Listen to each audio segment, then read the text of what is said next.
quarta-feira, 26 de março, e essa já é a nossa segunda edição de hoje. Nossa, o tempo voa. Pois é. E hoje a gente vai mergulhar num assunto que está mudando tudo. O consumidor brasileiro. Como ele está se transformando e o que ele espera do mercado agora.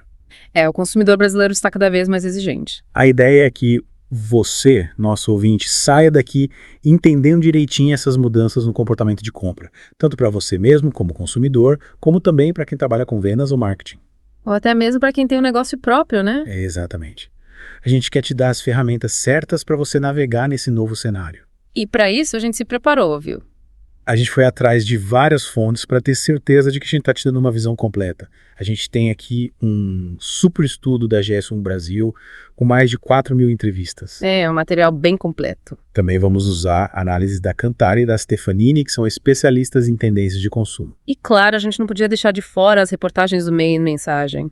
Sempre antenadas em tudo que rola no mercado, né? Exatamente. Acho que a primeira coisa que a gente precisa entender é que o consumidor brasileiro não é mais aquele consumidor passivo de antigamente. Ele não aceita mais qualquer coisa, ele pesquisa, compara, analisa. Ele sabe o poder que ele tem na hora de escolher o que comprar. É como se ele tivesse, despertado. Total. E essa mudança de postura, essa consciência do poder de compra, faz com que ele seja muito mais exigente. E aí, o que ele busca? O que ele espera? Bom, o estudo da GS1 Brasil mostra que tem 3 pilares, digamos assim, que sustentam as expectativas desse novo consumidor. Quais são? Conta pra gente. Praticidade, confiança e personalização. Ou seja, não basta mais só oferecer um bom produto. Não. A experiência de compra precisa ser completa. Desde o momento em que ele pesquisa até a hora de receber o produto em casa, né? Isso aí.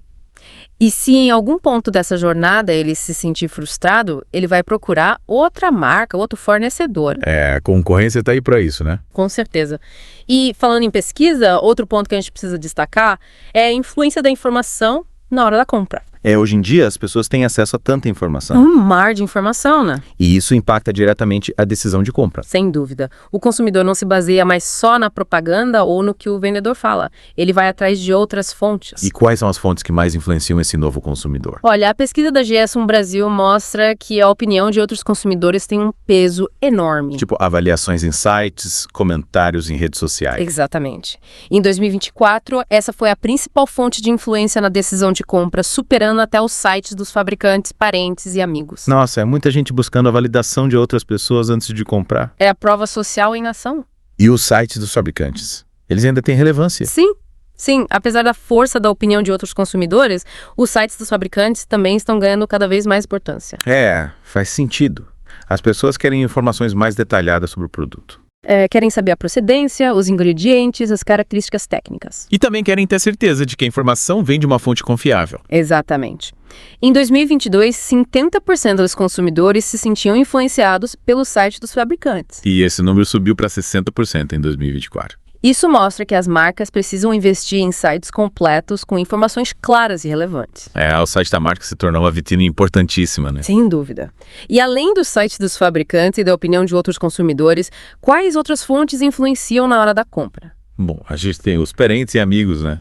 A família e os amigos sempre têm um peso na nossa decisão. E a pesquisa mostra que essa influência se mantém estável, impactando entre 56% e 59% das decisões. Ou seja, a gente ainda dá bastante valor à opinião das pessoas próximas. E os vendedores, eles ainda têm algum poder de influência. Olha, o papel do vendedor ainda é relevante, mas ele já não é mais o protagonista da história.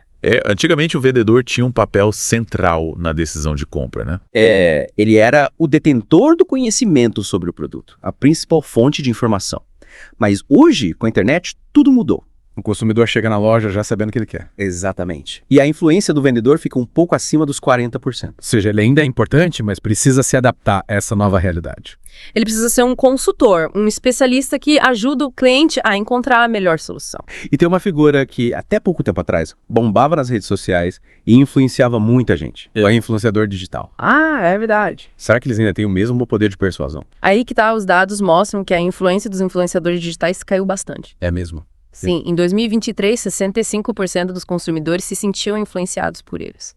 E em 2024, esse número despencou para 45%. Vamos ver. O que uma queda de tanto. Pois é, e a gente pode especular sobre os motivos dessa queda. O que você acha que aconteceu? Eu acho que A percepção de que muitos influenciadores têm ligações comerciais com as marcas gerou uma certa desconfiança. Faz sentido. As pessoas estão mais atentas à publicidade disfarçada. Elas querem autenticidade, querem saber que a opinião do influenciador é genuína. E essa busca por autenticidade se conecta com outro ponto importante que a gente já mencionou. A importância dos sites dos fabricantes. Exatamente. O consumidor quer se certificar da informação, quer ir direto à fonte. E ele encontra essa fonte no site da marca. Isso mesmo. Ah. O site da marca é o espaço ideal para mostrar os valores da empresa, as práticas de produção, os detalhes do produto. É como se fosse um canal direto de comunicação com o consumidor. E essa comunicação precisa ser transparente e confiável. E essa busca por informação e confiança nos leva a outro conceito muito importante, o digital. O digital. É a fusão entre o mundo físico e do digital. Ah, entendi. É a integração entre a loja física e o online. Isso aí. E o consumidor de hoje espera que essa experiência seja fluida, sem barreiras. Ele quer poder pesquisar online e comprar na loja física ou vice-versa. Exatamente. E ele espera encontrar as mesmas informações, os mesmos preços, as mesmas condições de pagamento. A jornada de compra precisa ser consistente em todos os canais. Se ele viu um produto no site por um determinado preço, ele quer encontrar o mesmo produto na loja pelo mesmo preço. Senão, ele se sente enganado. A frustração é grande. E a gente sabe que um cliente frustrado é um cliente que dificilmente volta. E quando a compra acontece online, o que o consumidor mais valoriza? Bom, a pesquisa mostra que alguns elementos são essenciais para uma boa experiência de compra online.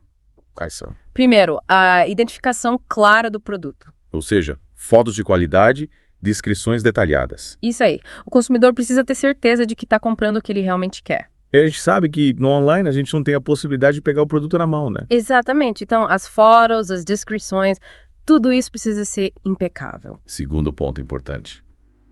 Avaliações de clientes. Mais uma vez, a gente vê a importância da prova social. As pessoas querem saber a opinião de quem já comprou o produto. É como se fosse uma garantia de que o produto é bom. E por último, mas não menos importante, conveniência, segurança e fluidez na jornada de compra. Ou seja, o processo de compra precisa ser fácil, rápido e seguro. Não quer ficar horas preenchendo cadastros, né? Nem ter medo de ter seus dados roubados. E a tecnologia pode ser uma grande aliada nesse sentido. Sem dúvida. O QR Code, por exemplo, pode facilitar muito a vida do consumidor. E o QR Code permite que o consumidor acesse informações adicionais sobre o produto. Com um simples escaneamento, ele pode ver a procedência do produto, os ingredientes, as certificações. E tudo isso de forma rápida e prática. É uma ferramenta que contribui para a transparência e para a confiança. E falando em confiança, a gente não pode deixar de falar do impacto da crise econômica nos hábitos de consumo. É verdade. As pesquisas da Kantar e da Stefanini mostram que os brasileiros estão mais cautelosos na hora de gastar. Afinal, a crise afetou o bolso de muita gente. 83% dos brasileiros reduziram seus gastos de acordo com a Kantar. E como eles estão lidando com essa situação? Estão buscando alternativas mais econômicas. Tipo, comprar em atacarejos, escolher marcas mais baratas. Isso mesmo. E também estão usando mais o comércio online para comparar preços e encontrar as melhores ofertas.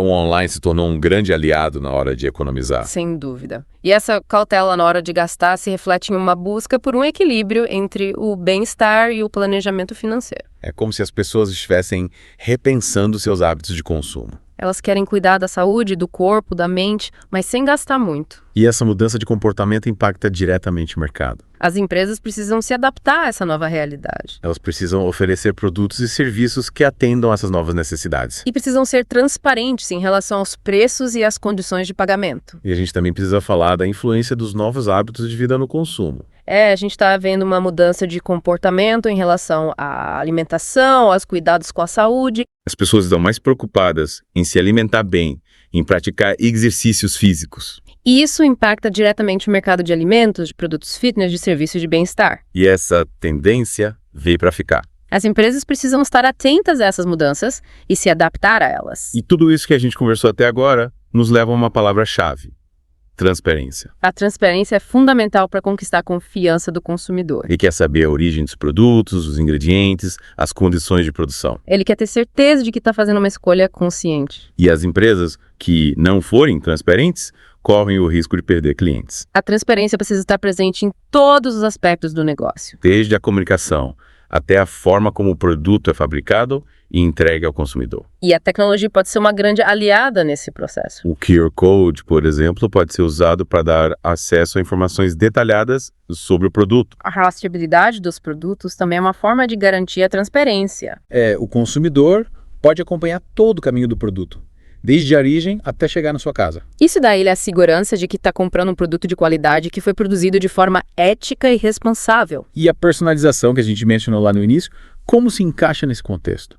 A personalização é um complemento à transparência. Ou seja, além de ser transparente, a empresa precisa oferecer uma experiência personalizada ao consumidor. Ela precisa conhecer o seu público e oferecer produtos e serviços que atendam às suas necessidades específicas. E a tecnologia, mais uma vez, pode ajudar. A inteligência artificial, por exemplo, pode ser usada para analisar o comportamento do consumidor e oferecer recomendações personalizadas. Mas é importante lembrar que a personalização precisa ser feita com base em dados reais e confiáveis. Senão, ela perde sentido e pode até gerar frustração no consumidor. A personalização precisa ser genuína, precisa ser relevante para o consumidor. E precisa respeitar a privacidade dele. A gente sabe que o uso de dados é um tema sensível. As empresas precisam ser transparentes em relação à coleta e ao uso de dados. O consumidor precisa saber quais dados estão sendo coletados, para que finalidade e como eles serão protegidos. E ele precisa ter a opção de não compartilhar seus dados. O consumidor precisa ter o controle sobre seus próprios dados. No fim das contas, o que o consumidor quer é ter uma boa experiência de compra. Ele quer se sentir valorizado, respeitado, compreendido. E ele quer ter certeza de que está fazendo a melhor escolha. E as empresas que entenderem isso e se adaptarem a essa nova realidade vão sair na frente. Vão conquistar a confiança e a fidelidade dos consumidores. E, consequentemente, vão ter sucesso no mercado. É isso aí. Acho que a gente cobriu bastante coisa hoje. Bastante coisa mesmo. O consumidor brasileiro está mudando e as empresas precisam acompanhar essa mudança. Quem ficar parado no tempo vai ficar para trás.